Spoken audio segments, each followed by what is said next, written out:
Peace Daniels was the only daughter of Mr. and Mrs. Daniels, a humble family living in a small part of the city. Their home was simple, a two-room house with a leaking roof and cracked walls.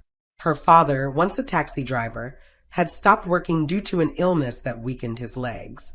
Her mother sold vegetables and pepper in the open market. They didn't have much, but Peace never complained. She was soft-spoken, respectful, and beautiful in a quiet way. Her skin was dark and smooth like evening clay after rain. She always tied her hair in a simple bun and wore long gowns her mother made from leftover fabrics. She didn't paint her face or wear earrings. She believed in modesty and grace. Peace had just finished secondary school and was hoping to gain admission to study nursing. She loved helping people and often dreamed of wearing a white uniform, working in a clean hospital where her mother wouldn't have to suffer anymore. Her life was peaceful until Henry Cole crossed her path. Henry was the only son of Mr. Cole, a wealthy businessman known across the city. They owned several supermarkets and rented apartments. Henry had returned from abroad a few months earlier, driving his father's cars and wearing fine clothes. He always smelled of expensive perfume, his hair neatly trimmed and his shoes shining like mirrors. The first time he saw Peace was one hot afternoon near the market. She was returning from the borehole, balancing a bucket of water on her head, her blue gown clinging to her body from the heat. Sweat glistened on her forehead. She walked quietly, unaware of the attention she drew. Henry was inside his black SUV, talking on the phone when he caught sight of her. His words trailed off. For a moment, he just watched her, the way she walked, the calmness in her eyes. "Who's that girl?" he asked one of his friends sitting beside him. "That's Daniel's daughter," the friend replied with a small laugh. "The taxi driver's child. Don't waste your time, Henry. She's not your type." But Henry smiled slowly. "Then I'll make her my type." From that day, he began driving through her street. At first, he pretended to be passing by. Sometimes, he stopped to greet neighbors or ask silly questions about the road. But everyone knew he wasn't there for them. His eyes always searched for Peace. She noticed him, of course. His car, his smile, the way he looked at her. But she avoided his attention. Peace was not the kind of girl to talk to strange men, especially rich ones. One afternoon, when she came out to sweep the compound, Henry stopped his car right in front of her gate. He stepped out, wearing a crisp white shirt and black trousers. His wristwatch glittered under the sun. "Good afternoon," he said politely, leaning slightly forward. Peace looked up, her broom still in hand. "Good afternoon, sir. I've been seeing you often," he continued, smiling. "You must live around here." She nodded shyly. "Yes, sir." He stretched out his hand. "I'm Henry." She didn't take it. "Okay, sir. I need to finish sweeping," she said softly and turned away. Henry was surprised. He wasn't used to being ignored. Every other girl he met smiled eagerly and tried to please him. But this one, she simply walked away. That rejection did something to him. From that moment, Henry swore to himself that he would win her heart, no matter what it took. He started bringing gifts, fruits, new slippers, sometimes chocolates. She refused them all. He sent notes through children. She tore them up. Still, he didn't stop. "Peace," he said one day, standing by her gate. "Why do you hate me so much?" She looked him straight in the eye. "I don't hate you, sir. I just don't want trouble. Please stop coming here." Henry laughed softly, pretending to be hurt. "You think I'm a troublemaker? I'm just a man who saw someone special. You don't know what you've done to my heart." Peace ignored him, but he didn't stop. Every evening, he parked near the big mango tree, waiting for her to come out. Sometimes he greeted her mother politely, pretending to buy vegetables just so he could see Peace's face. His persistence became the talk of the neighborhood. Some people admired him for chasing a poor girl. Others laughed, saying, "Let's see how long he'll last." But Henry was stubborn. He wasn't chasing Peace because he loved her. He was doing it because she said no. He told his friends proudly, "She'll come to me. I'll make her mine. I just need time." And slowly, with every sweet word and false promise, he began to break the walls around her heart, pretending to be patient, pretending to care, while inside, he smiled at how easily she trusted his lies. Peace didn't know that the man who swore to love her was the same man who planned to destroy her peace. The days turned into weeks, and Henry's persistence grew stronger. Every afternoon, his shiny car appeared somewhere near the Daniels compound. He always had a reason to stop, to greet, to ask for directions, or to pretend he was waiting for someone. But everyone knew he was waiting for Peace. He watched her closely each time she returned from the market or the borehole, her neat wrapper tied around her waist, her face glowing with quiet strength. He found her simplicity strange, yet it pulled him in. Sometimes he offered to help carry her bucket of water or her mother's baskets of vegetables, but Peace still kept her distance. "No, sir, thank you," she always said politely. But one evening, when she came home from the market and found him sitting quietly on the broken bench outside their gate, she stopped. His eyes were tired. His voice was softer this time. "Peace," he said slowly. "I know you don't trust me, but I'm not a bad man. I just want a chance to prove I care." She looked at him, unsure what to say. "Sir, I'm not used to men like you. I don't want any trouble, please." He smiled faintly. "Why do you think love is trouble?" She didn't answer. She simply turned and went inside. But from that night, something in her heart began to stir. Not love, but confusion. Inside the house, her parents had started noticing everything. Her mother often saw the same car parked by the road and would glance through the window with worry. One evening, as Peace washed plates outside, Mrs. Daniels called her gently. "My daughter, come and sit down." Peace wiped her hands and sat on the small wooden chair beside her. Her mother sighed deeply before speaking. "I've been seeing that young man who drives the silver car." "Who is he?" Peace looked down. "He said his name is Henry, Ma." "Henry?" Her mother frowned. "The same Henry that is Mr. Cole's son? The rich man's child?" Peace nodded quietly. Mrs. Daniels shook her head. "My daughter, be very careful. Rich men's sons are like the wind. They come with promises and leave with tears. You are not in his world, Peace. Don't let him fool you." Peace stayed silent, her heart heavy. Later that night, her father, who had been sitting quietly in the corner, spoke too. His voice was deep and tired. "Peace," he said. "I may not be rich, but I've lived long enough to know what trouble looks like. That boy's family is too high for us.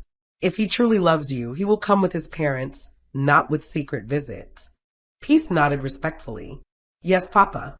But in her heart, she wasn't sure what to believe. Henry's words sounded so sweet, so sincere. He often said, "Don't listen to what people say about me. I'm not like other rich men."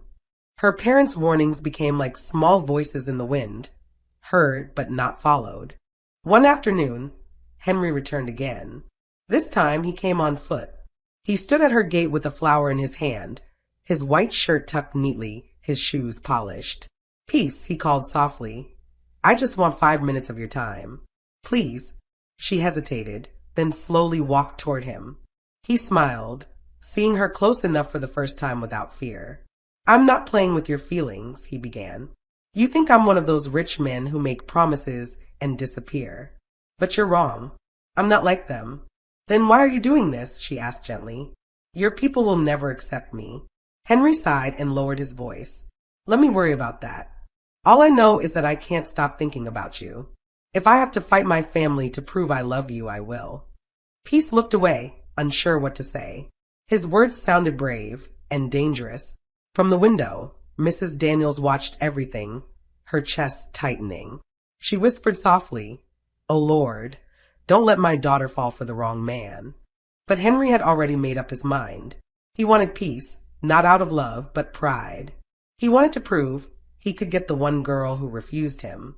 And from that moment, his lies grew deeper, his charm smoother, and his promises sweeter, until even Peace began to forget what her parents had said. Henry did not give up easily. Every time Peace refused to speak with him, he returned with something new, a reason to stay, a gift to offer, or a story that sounded too sincere to doubt. He was patient in his deceit, slow and calculated, like a man studying the heart he planned to break. Sometimes he came with baskets of fruit, saying softly, "I brought these for your mother." Other times he brought simple things, perfume, a small mirror, a new scarf.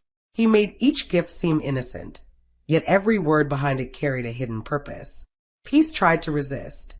For weeks, she avoided him, but he had a way of finding her. One afternoon, when she was coming home from the church youth meeting, she met him standing by the roadside. His shirt was tucked in neatly, his sleeves rolled, and a book was in his hand. "Peace," he said softly. "I waited because I wanted to see you. You don't have to run away from me. I just want to be your friend." She sighed, clutching her small handbag. "Sir, my parents don't like me talking to you." He smiled sadly. "Because they think I'm a bad person, right? But I'll prove them wrong. I'll never hurt you. I promise." Those words softened her heart. For the first time, she allowed herself to talk to him. They stood by the roadside that evening, talking about everything, about school, dreams, and the kind of life she wanted. Henry listened with gentle eyes and a charming smile. That night, Peace went home thinking about him. She didn't tell anyone, but something in her heart had shifted.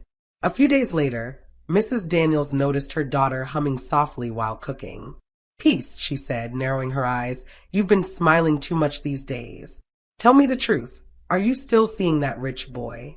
Peace's hands froze. "No, Mama, we only talk sometimes." Her mother sighed deeply and sat down. "My daughter, listen to me well. There's a kind of love that blinds before it burns. Those rich people's sons, they play with poor girls like toys. When they get what they want, they leave." "Mama, he's not like that," Peace said quietly. "He's kind." "Kind?" Her father's voice came from the doorway. He had been listening all along. "Peace, that boy's kindness is a rope. Once you take it, he'll pull you until you can't escape. You're too young to understand their tricks." But Peace had already closed her heart to their warnings. She wanted to believe Henry's gentleness, his smile, his promises. Henry began to visit more often, always pretending to respect her parents. He would greet her father politely and buy vegetables from her mother, making himself look harmless. Everyone in the neighborhood started talking. "He must really love her," one woman said. "Look at how humble he acts." But another replied, "Don't be fooled. Rich men don't chase poor girls for marriage. There's something he wants." Henry heard those words too, but he didn't care. He was winning. At night, he would send Peace small notes through the little children on the street. "You make my days brighter. I can't stop thinking about you. If I have to fight the world for you, I will." She hid those notes inside her Bible, reading them every night before sleep, smiling to herself. Her heart belonged to him completely now. Her mother saw the change. Peace no longer sang in the mornings. She no longer helped at the market or sat beside her father in the evenings. She was always looking at the road, waiting for Henry's car. "Peace," her mother said one morning. "Love is not about sweet words. It's about truth. Open your eyes before it's too late." But Peace didn't answer. Love had already blinded her. She believed Henry was different, gentle, sincere, and true. She didn't see that each word, each gift, and each promise was a string in the web he was weaving around her heart. The city had entered its rainy season. Each evening, the sky turned gray and the wind carried the smell of wet dust. Peace loved that time of the year. The sound of the rain on their old zinc roof always calmed her heart. But now, whenever the clouds gathered, she thought of Henry. She would look through the window, waiting to see if his car would appear before the rain began. And often it did. Sometimes he came holding an umbrella and 2 meat pies in a paper bag. Other times, he brought roasted corn or ground nuts from the roadside. His visits became part of her evenings, and slowly, her fear of him began to fade. "Peace," he would say softly. "You're not just another girl to me. I've met many, but none touched me like you did." She would blush and turn away. "Sir, please, don't say such things." "I'll keep saying them until you believe me," he replied, smiling. She tried to resist his charm, but it was like fighting the rain with bare hands. His voice was gentle, his manners polite, and his attention made her feel seen in a way she had never felt before. One evening, as she came home from the market with her mother, they met Henry standing by the gate, holding a bag. He greeted warmly. "Good evening, Mama." Mrs. Daniels frowned. "Evening. What are you doing here again?" "I just came to give Peace this," he said, raising the bag. "It's some groceries. Nothing expensive." Mrs. Daniels looked at him coldly. "We didn't send you. Please take it back." Henry smiled politely. "I respect that, Ma. I only wanted to help." He handed the bag to Peace and left without argument. When they entered the house, Mrs. Daniels turned sharply to her daughter. Why did he come again? How many times will I warn you to stay away from him? Mama, he just wanted to help, Peace whispered. He's not a bad person. Help? Her mother said bitterly. When a man keeps helping a poor girl for no reason, it's because he's buying her heart. And when he finishes, he'll sell her shame back to her. Her words stung, but Peace said nothing. She looked at the bag in her hand, a small pack of milk, sugar, rice, and a new wrapper. No one had ever given her such things before. That night, she couldn't sleep. She replayed Henry's smile in her mind, the kindness in his voice. Maybe her mother was wrong, she thought. Maybe Henry was truly different. Henry knew exactly what he was doing. The more they warned her, the more he appeared. Patient, calm, and harmless. He would send gifts through neighbors, books, food, little notes that said, "For my peace." He never raised his voice, never forced her to do anything. That was what made his lies powerful. He knew the kind of girl she was: simple, innocent, longing to be loved truly. One day, he asked to meet her in front of the small church near the park. The rain had stopped that evening, and the air smelled fresh. Peace arrived quietly, holding a small bag close to her chest. When she saw him standing there in a brown jacket and clean trousers, her heart beat faster. He looked sincere, like a man who meant every word. "Thank you for coming," he said softly. "I didn't think you would." Peace looked at him shyly. "You said it was important." "It is," Henry said. He took a deep breath, lowering his voice. "Peace, I can't lie to you. I've tried to stay away, but I can't. You're all I think about. I want to be part of your life." She stood frozen, unsure what to say. "I know your parents don't like me," he continued, "but that's because they don't know who I am inside. I'm not just my father's son, Peace. I have my own heart too." There was something in his tone that made her believe him. She had never seen such honesty in a man's eyes, or so she thought. "Henry," she whispered, "what if your people find out?" He smiled faintly. "Let them. I don't care what anyone thinks. You're the one I want." And right there, under the dim light from the church's lantern, Henry took her hand for the first time. His fingers were warm, his touch gentle, and his words wrapped around her like a soft blanket. That night, when Peace got home, her mother noticed her glowing face and sighed deeply. "I warned her," she murmured to her husband, "but I can see she's already lost." Mr. Daniels sat quietly, his eyes filled with sadness. "When a young girl believes lies that sound like love," he said slowly, "even truth begins to sound like jealousy." They both sat in silence, knowing their daughter's heart was no longer theirs to protect. It had been more than a month since that rainy night when Henry held her hands and promised forever. Peace counted the days, her heart always racing at the sound of a passing car. Each evening she waited by the small window, hoping to see his familiar smile. But Henry didn't come. At first she thought he was just busy. She told herself he would return, that he was a good man who would keep his word. But soon, fear began to creep into her heart. When she missed her monthly flow, the fear grew stronger. She waited another week, praying it was nothing.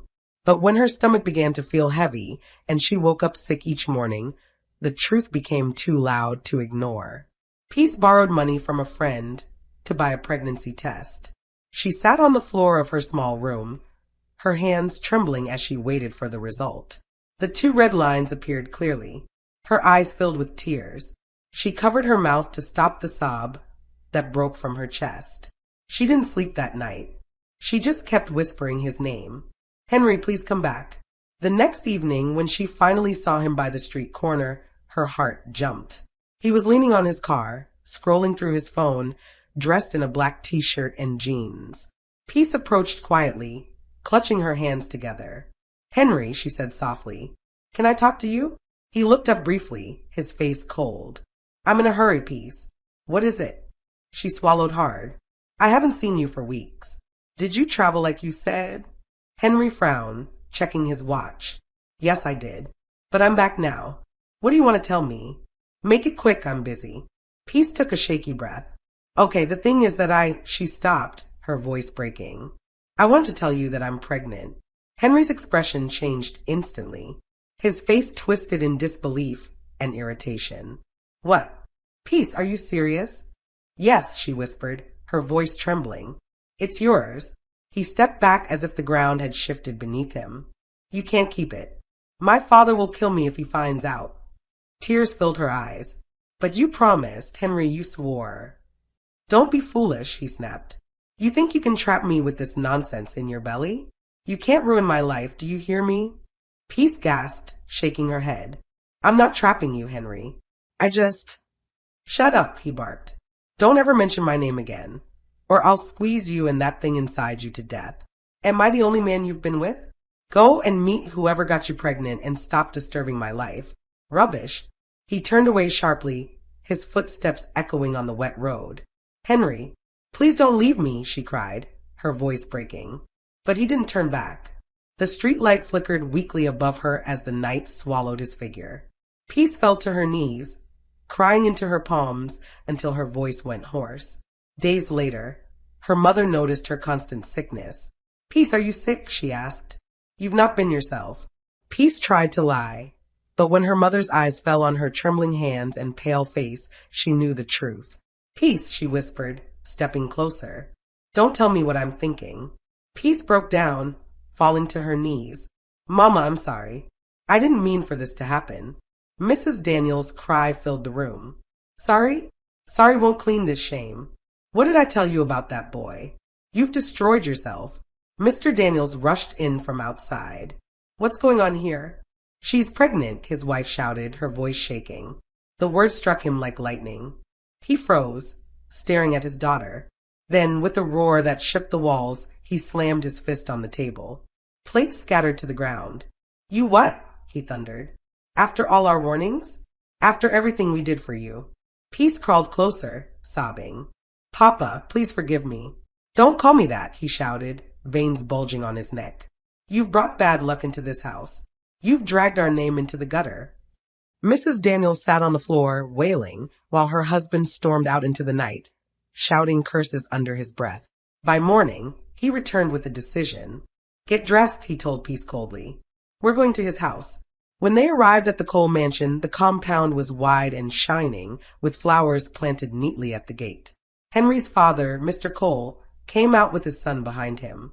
Mr. Daniels spoke first, his voice trembling with anger and shame. Your son has destroyed my daughter's life. She's pregnant. We came for him to do the right thing. Mr. Cole folded his hands behind his back and laughed softly. You came here to disturb my peace over this nonsense?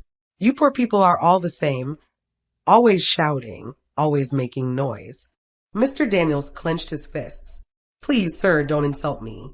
We just want him to take responsibility. Mr. Cole sneered. Responsibility?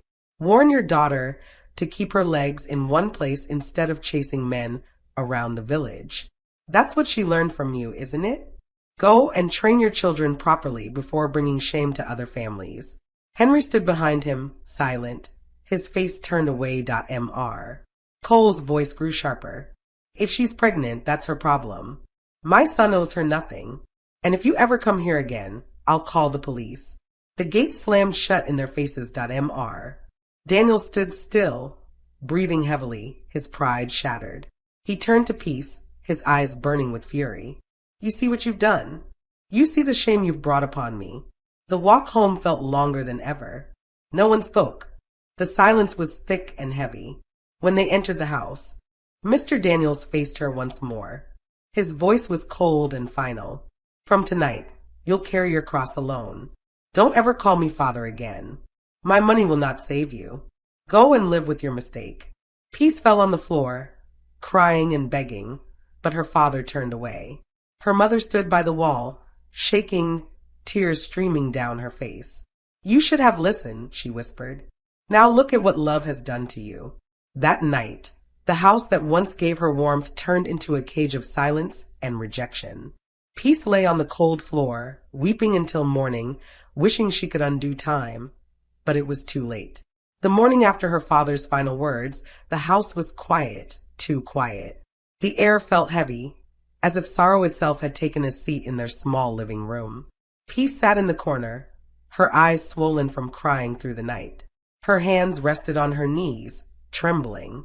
Every sound outside, the call of the bread seller, the whistle of the early wind, felt distant and cruel. Mrs. Daniels moved around slowly, not speaking to her daughter. She only sighed as she cooked, her face lined with worry and shame. The neighbors already knew. News in small cities traveled faster than wind. By noon, women passing by began to stop and whisper. "That's her," one said softly, pretending to adjust her wrapper. "The Daniels' daughter who got herself pregnant for the rich man's son." Another replied, I knew that boy was only playing with her. Poor thing." Peace heard every word through the window. Each whisper cut deeper than the last. When her father returned from the motor park that evening, his face was hard, his steps heavy. He didn't greet anyone. He sat on his wooden chair for a long time, saying nothing. Then he spoke slowly, his voice low but sharp enough to pierce the silence. "This girl," he said, not looking at her, "has brought disgrace that will live in our name forever. People I once greeted now turn away from me. My friends mock me. Even the pastor's wife refused to answer my greeting this morning." Mrs. Daniels looked down, tears gathering in her eyes. Peace knelt before him, crying, "Papa, I'm sorry. Please forgive me." He lifted his hand as if to silence her. "Forgive you? Peace, forgiveness doesn't erase shame. You have turned me into a laughingstock. Every man I meet now looks at me as if I failed to raise my child well." He paused, his chest rising and falling with anger. Then he said the words that made her blood run cold. "You will not stay in this house much longer. I have made up my mind. If you want to live like a woman, then you will become one. You'll marry a man, whether he is mad or sane." Mrs. Daniels gasped. "Daniel, no. She's just a girl." He slammed his palm on the table. "A girl who carries a man's seed in her belly is no longer a girl." Peace fell to the floor, weeping uncontrollably. "Papa, please don't do this. I'll take care of my baby myself. I'll work. Work?" he interrupted, laughing bitterly. "Who will hire a girl with shame written all over her? You are a curse to this family, Peace. Since you wanted to act like a woman, then you will live like one." He stood up and walked out, leaving his daughter crying on the cold floor. That night, Mrs. Daniels sat quietly beside her. "My child," she whispered, "I don't have power to fight your father. He's hurt, deeply hurt. But please don't lose hope." Peace turned her tear-streaked face toward her mother. "Mama, what should I do now? I don't even know where to go." Her mother's lips quivered. "Pray. Only God can rewrite your story." They both cried quietly until sleep came, heavy and sorrowful. The next morning, the sun rose softly over the rooftops, but it brought no warmth. Mr. Daniels had already left the house. Peace sat outside, staring blankly at the dusty road. A few neighbors passed by, pretending not to see her. Later that afternoon, her father returned with two men she didn't know. They were talking in low voices. When they entered the compound, Mr. Daniels called out, "Peace, come here." She came out slowly, her heart pounding. The men looked at her closely, then nodded. "This is the girl," one of them asked. Mr. Daniels nodded. "Yes, she will marry the man we talked about." Mrs. Daniels' eyes widened. "Which man, Daniel? Who are these people?" One of the men smiled faintly. "The madman behind the market square. He said he needs a woman. He's harmless and quiet most days. Since your daughter is already carrying shame, at least she will belong to someone." Mrs. Daniels covered her mouth in disbelief. "Jesus, Daniel, you can't do this. Not to our daughter." But Mr. Daniels didn't look at her. His eyes were empty, like a man who had already killed something inside himself. "I've made my decision," he said coldly. "Tomorrow she will go. Maybe then our name will stop being mocked." Peace fell to her knees, clutching his feet. "Papa, please don't send me away. I'll do anything. Please." But he shook her off roughly and went inside. That night, Peace didn't sleep. She sat by the window, listening to the frogs croak in the distance. Her eyes were swollen, her heart broken beyond repair. Every promise Henry made replayed in her head. His smile, his lies, his touch. The same love that once made her heart beat fast had now destroyed everything she had. And as dawn approached, she realized something that made her weep even harder. She was no longer just the girl her parents once loved. She had become their disgrace, and tomorrow she would be given away like an unwanted thing. The morning came too soon. The sky was pale and quiet, and the air felt heavier than usual, as if even nature pitied peace. Inside the small house, Mrs. Daniels sat silently by the fire, her eyes swollen and red. She had not slept all night.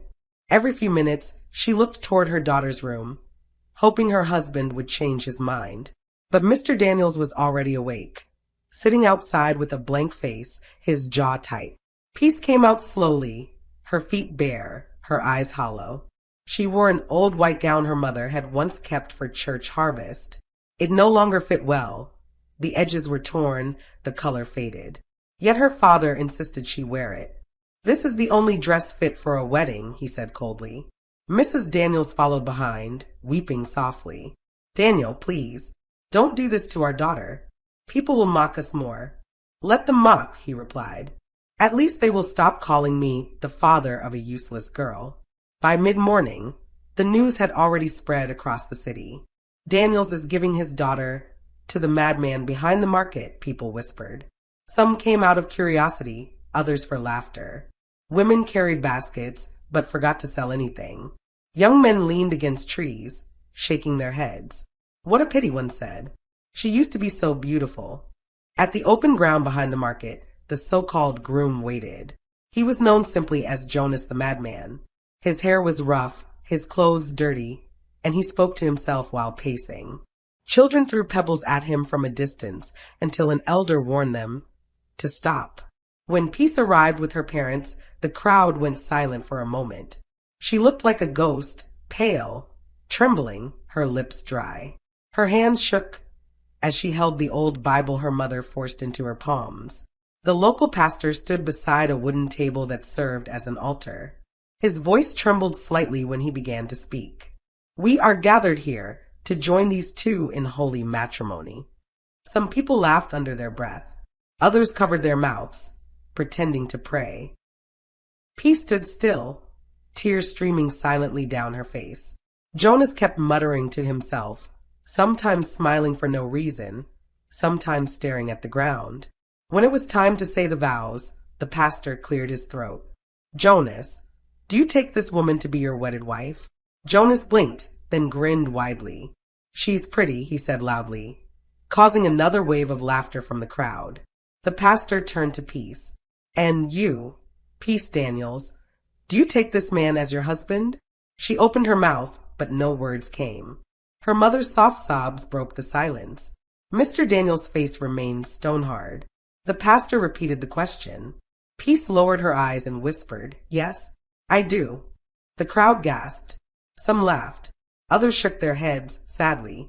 When the ceremony ended, a few people clapped mockingly. Jonas took her hand, still muttering and smiling to himself. Peace couldn't look up. Her tears fell silently onto the dry earth as they walked toward the small hut prepared for them behind the market. That night, Mrs. Daniels sat alone at home, weeping uncontrollably. "Lord, what did my child ever do to deserve this?" she cried. But her husband said nothing.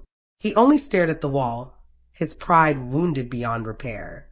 In the small hut, Peace sat quietly on the wooden floor, her eyes swollen from crying. Jonas lay on the mat, humming to himself. Every sound from him made her heart twist. The smell of damp clothes and unwashed skin filled the air.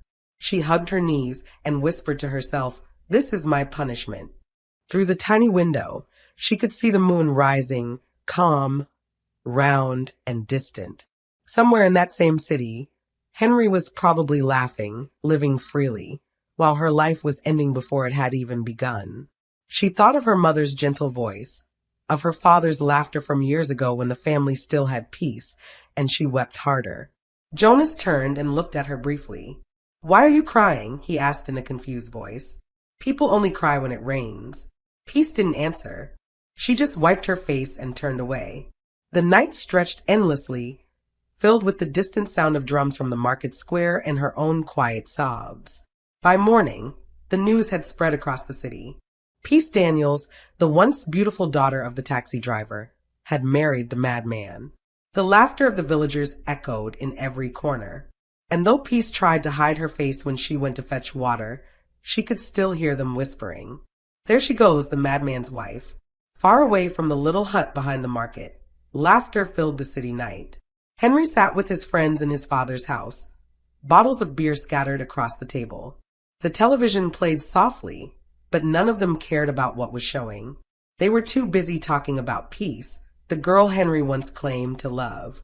"Guy, you be bad man, oh," one of them said, laughing loudly. "So that poor girl really married that madman behind the market? You finish work." Another shook his head in amusement. "You see how she wanted to trap you? Now she's living with a madman. Chai, Henry, you're a legend." Henry leaned back on the sofa, proud and satisfied. He lifted his glass, his lips curved into a smirk.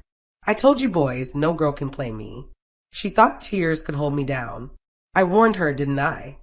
They burst into laughter again, raising their bottles to toast him. To the boss himself, they cheered. Henry raised his head proudly. Let her enjoy her new life with her mad husband. Moments later, his father entered the sitting room, smiling faintly as he overheard them. Mr. Cole sat beside his son and patted his shoulder. "My boy," he said, "you did well. That girl was bad luck from the beginning. I knew it. Look at her now, the wife of a madman. God really saved you from shame." Henry laughed again, full of himself. "You're right, father. I don't chase after dirty mistakes." Mr. Cole chuckled. "Good. Focus on your life and forget that girl. Everything about her would have dragged you down." Henry nodded proudly. "I already have." But deep down, he felt an uneasy flicker he couldn't explain, a feeling that destiny wasn't done with him yet. Back in the small hut, the days crawled like wounded snails. After the mockery of the wedding, Peace's life became a stretch of sorrow and silence. The laughter of neighbors stung more than hunger. Children pointed when she passed. Women whispered as she fetched water from the stream.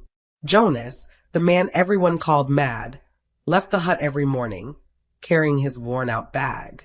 He often hummed songs no one understood and wandered away. Peace never asked where he went. She was too tired, too broken to care.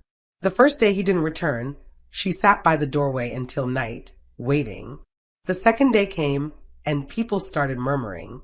"Even the madman has run away from her," someone said near the market. By the third night, she was sure she had been abandoned again. Peace cried till her eyes burned. She was alone, hungry and ashamed. Her mother came quietly that evening, hiding from the neighbors. She carried a small basket of food wrapped in a cloth. "My daughter," she whispered, kneeling beside her, "eat something. You're all I think about." Peace shook her head. "Mama, maybe this is my punishment. Maybe Papa was right." Her mother's tears fell freely. "Don't talk like that. God sees you. He will not forget you."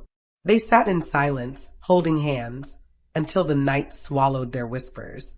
The fourth morning dawned unusually bright. People in the market began to hear a strange sound, the roar of engines.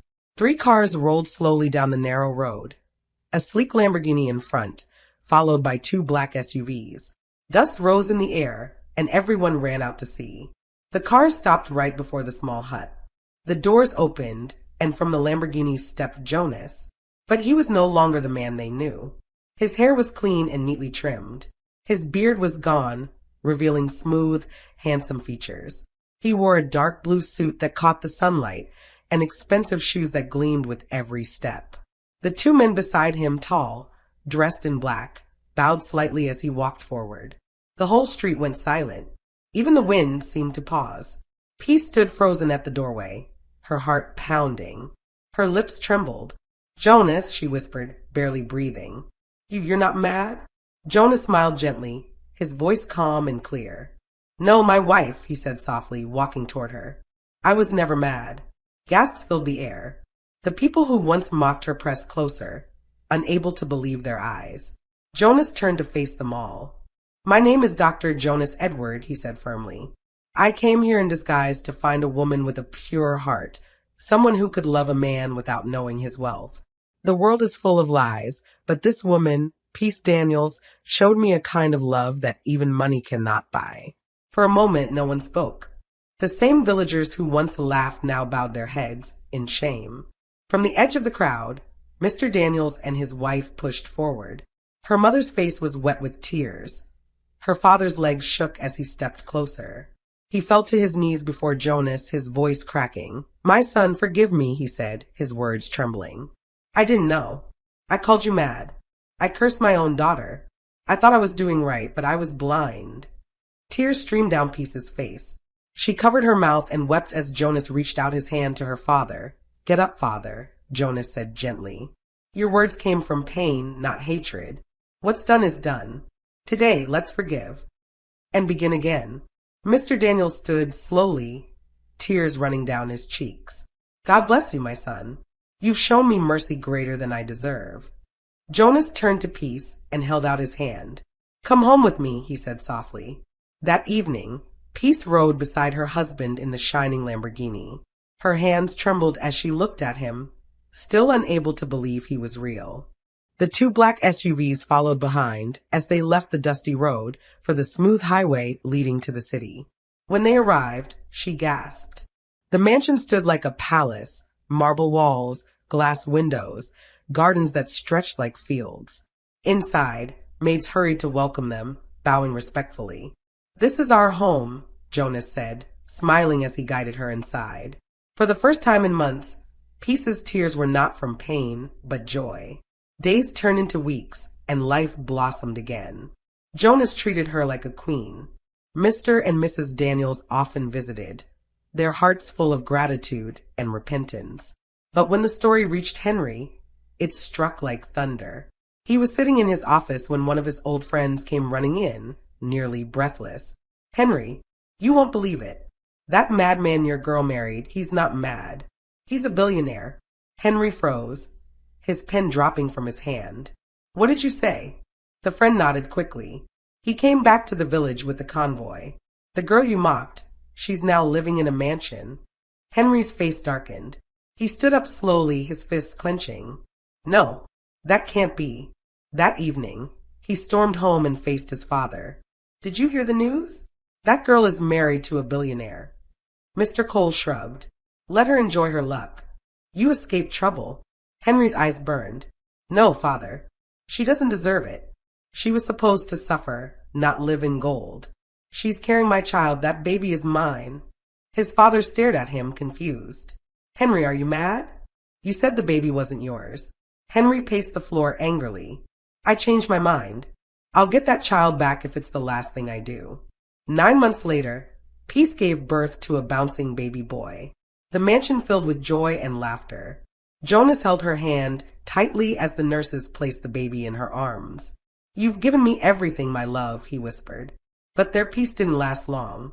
2 days after she returned home, black cars pulled up at the gate, this time carrying Henry and his father. They stormed in, faces hard, voices loud. The mansion fell silent. Jonas stood, calm but cold, his arm around his wife. Peace held her baby tightly, trembling. Peace asked him, "Henry, what are you doing here?" But Henry scoffed, "Stop pretending like you did not know why I'm here. But I will tell you I have come for my child." And Joan stepped in and said, "You did not have any child here." But Henry said, "That's my child," he shouted. "You hear me? Peace, that baby is mine. Give me my son." The room went still. Jonas rose slowly, his eyes calm but fierce, while Peace clutched the baby to her chest, tears filling her eyes.